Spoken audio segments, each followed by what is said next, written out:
दोस्तों, आप आज देख रहे हैं ये मराठा दरबार में राजेंद्र भोसले साहब की जानिब से दी गई अफ्तार पार्टी पुरखुलूस दावत अफ्तार का के ये नज़ारे। राजेंद्र भोसले साहब मालेगांव शहर की सियासी समाजी मशहूर सेकुलर शख्सियत माने जाते हैं।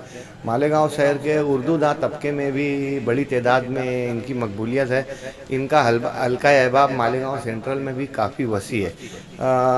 दोस्तों, अब से गुज़िस्ता 20 बरस कब लोग जब परसान दादा हीरे, डॉक्टर बलीराम हीरे साहब, भोसले परिवार, तुषार ज़्यादा शिवाड़े और इस तरह के अफराद थे तो कहीं ना कहीं से माहौल सेकुलर था। मगर गुज़िस्ता 20 सालों से आउटर में जो सियासी तब्दीली आई है उसके बायस कहीं ना कहीं से आउटर और सेंट्रल में दूरी बढ़ी है। अब से पहले मखलूत इलाके माने जाते थे, कंबाइन तरीके से लोग रहते थे। बजरंगवाड़ी, मामलेदार गली, आज़ाद चौक, नेहरू चौक, बेशतर दत्त नगर, ऐसे बेशुमार इलाके थे जहाँ बरदरान वतन और मुसलमानों की गुंजान मिली जुली आबादी एक साथ सेकुलर तर्ज पर रहा करती थी। मगर धीरे धीरे ये लोग आउटर में जाते गए अपने मकानात फ़रोख्त करके और मालेगांव में वन साइड का माहौल हो गया। वन साइड आउटर में, वन साइड सेंट्रल में। मगर ऐसे में जब के बरदरान वतन में फ़िरका परस्ती का जज्बा परवान चढ़ रहा है, जो मोदी की जीत इसी बात की दलील है। ऐसे में बरदरान वतन में सेकुलर तबके का मौजूद रहना ये बहुत बड़ी गनीमत है दोस्तों, कि हमारा हिंदुस्तान की गंगा जमनी तहज़ीब को, हिंदुस्तान के सेकुलरिज़म को बचाने के लिए जहाँ मुसलमानों की बड़ी तादाद पुरखुलूस रहती है, वहीं बरदरान वतन में भी बेशुमार अफराद ऐसे हैं जिनमें हुब्बुल वतनी का और सेकुलरिज़म का जज्बा रोज़ बरोज़ परवान चढ़ता है। राजेंद्र भोसले साहब नासिक ज़िला एनडीसीसी के चेयरमैन रहे और नासिक ज़िला के मशहूर सेकुलर लीडर माने जाते हैं। जब कभी भी किसानों की हक तलफी हुई, किसानों पर मज़ालिम हुए, किसानों के हुकूक देने में हुकूमत ने जब भी आनाकानी की, राजेंद्र भोसले साहब किसानों के साथ रैलियों में बराबर शरीक रहे। सेकुलरिज़म के जब भी कुछ ऐसे प्रोग्राम होते हैं तो पेश पेश रहते हैं।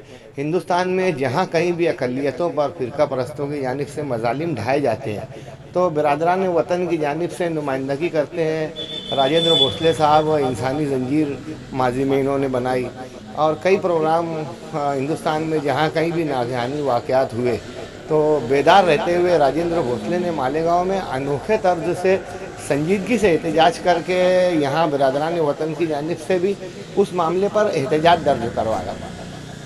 इस दावत अफ्तार में आप देख रहे होंगे कि मालेगांव शहर के तमाम ऐसे सरकर्दा अफराद जो गैर सियासी हैं और समाजी तौर पर मुतहर्रिक और एक्टिव रहते हैं, मालेगांव के टॉप पर्सनस यानी खासान मैखाना, मालेगांव शहर के मुअज़्ज़िज़ीन और उमायदीन शहर की हर शोबे, हर मकतब फ़िक्र और हर इलाके के लोगों की बड़ी तादाद मराठा दरबार में राजेंद्र भोसले की दावत पर दावत अफ्तार में पुरखुलूस तरीके से मौजूद थी।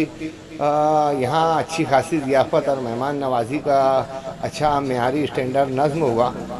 राजेंद्र भोसले साहब ने यहाँ अपनी तकरीर में सेकुलरिज़म के ढांचे को बरकरार रखने के अपील की और अपनी पुरमगज़ तकरीर में इन्होंने बेशतर ऐसे पॉइंट्स बताए कि जिस पर अमल करना नहायत ज़रूरी है।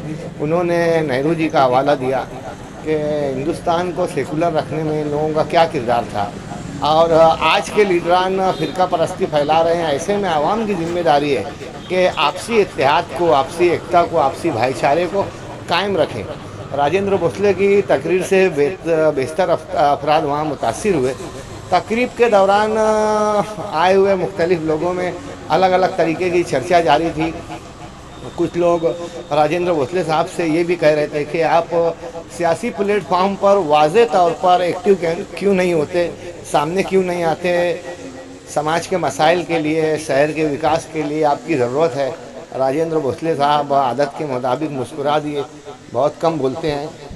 कुछ लोग तो ये भी कह रहे थे कि एमपी इलेक्शन में कांग्रेस या एनसीपी के टिकट से राजेंद्र भोसले को धुलिया मतदार संघ से उम्मीदवारी करनी चाहिए।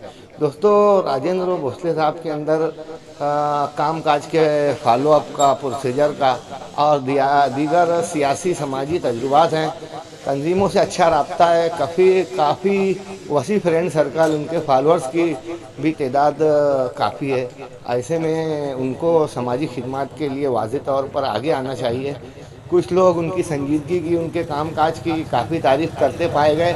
मालेगांव सेंट्रल में बड़ी तादाद राजू भैया और उनके परिवार को मानती है। अजय नवल राय साहब, अभय नवल राय साहब, राजेंद्र भोसले, इस तरह के बेशुमार अफराद ऐसे हैं आउटर से जो मालेगांव सेंट्रल से भी कल्बी रिश्ता रखते हैं। यानी ये लोग आउटर और सेंट्रल के दरमियान में एक संगमेल और एक ब्रिज और एक पुल का काम करते हैं। राजेंद्र भोसले साहब की मालेगांव शहर में मकबूलियत है। सेंट्रल से भी बेशतर अफराद की ख्वाहिश रहती है कि राजेंद्र भोसले साहब को मालेगांव सेंट्रल के मसाइल के लिए भी एक्टिव होना चाहिए। देखते हैं राजेंद्र भोसले साहब इस मामले में कब एक्टिव होते हैं। बहरहाल शानदार पुरखुलूस पुरतकल्लुफ़ दावत अफ्तार के बाद तमाम लोगों ने राजू भैया को मुबारकबाद पेश की। सैफ न्यूज़ की जानिब से भी उनका शुक्रिया अदा किया जाता है।